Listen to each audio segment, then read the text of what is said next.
Have you ever thought जब आप chat GPT, Gemini जैसे एलएलएम मॉडल्स पर कोई फोटो अपलोड करते हो तो वो उस फोटो को कैसे आइडेंटिफाई कर लेते हैं?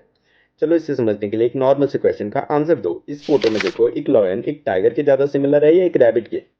ऑब्वियसली टाइगर के। अब अगर इसे विजुअली रिप्रेजेंट करें तो कुछ ऐसा दिखेगा जिसमें लॉयन और टाइगर काफी क्लोज हैं जबकि रैबिट उनसे काफी दूर है। अब अगर इसी वेक्टर पे मुझे शार्क को रखना हो तो कहाँ रखेंगे? वेल, शार्क इन सबसेट के एक अलग ही क्रिएचर है, तो we can't place it properly on the same dimension. इसके लिए हम एक और नई डायमेंशन बनाएंगे और इसे वहां प्लेस कर देंगे। अब अगर एक डॉल्फिन को प्लेस करना हो तो कहाँ करेंगे? तो डॉल्फिन को हम इसी डायमेंशन में प्लेस करेंगे because shark and dolphin both are similar to each other. अब अगर एक ईगल को प्लेस करना हो तो किस डायमेंशन में प्लेस करेंगे? फिर से ईगल इनमें से किसी भी डायमेंशन पर फिट नहीं बैठता क्योंकि ये अलग ही क्रिएचर है। So again we will create another dimension then place it.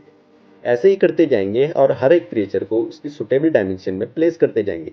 अगर उसके सिमिलर कोई एग्जिस्टिंग डायमेंशन मिल जाती है तो वहीं रख देंगे, वरना एक और नई डायमेंशन बनाएंगे और इसे वहां प्लेस कर देंगे। इसी मल्टी डायमेंशनल वेक्टर स्पेस को कहा जाता है एम्बेडिंग्स।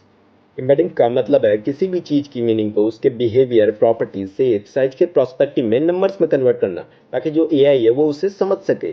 एआई हर ऑब्जेक्ट, वर्ड या इमेज को न्यूमेरिक वेक्टर में बदल देता है, फिर इन वेक्टर्स के बीच के डिस्टेंस को कैलकुलेट करके डिसाइड करता है कि कौन सी चीज किसके कितने सिमिलर है। This is how AI mathematically understand similarity. अब इसी सिमिलैरिटी का कंपैरिजन करने में ट्रांसफॉर्मर मॉडल अपना बिग रोल प्ले करता है। ये कॉन्टेक्स्ट को एनालाइज करके समझता है कि सेंटेंस में कौन सा वर्ड किस वर्ड से ज्यादा रिलेटेड है, using something called self attention. So अब आगे से एआई कुछ भी पहचाने तो वो कोई तुक्का नहीं मार रहा है, it's calculating similarity using embeddings.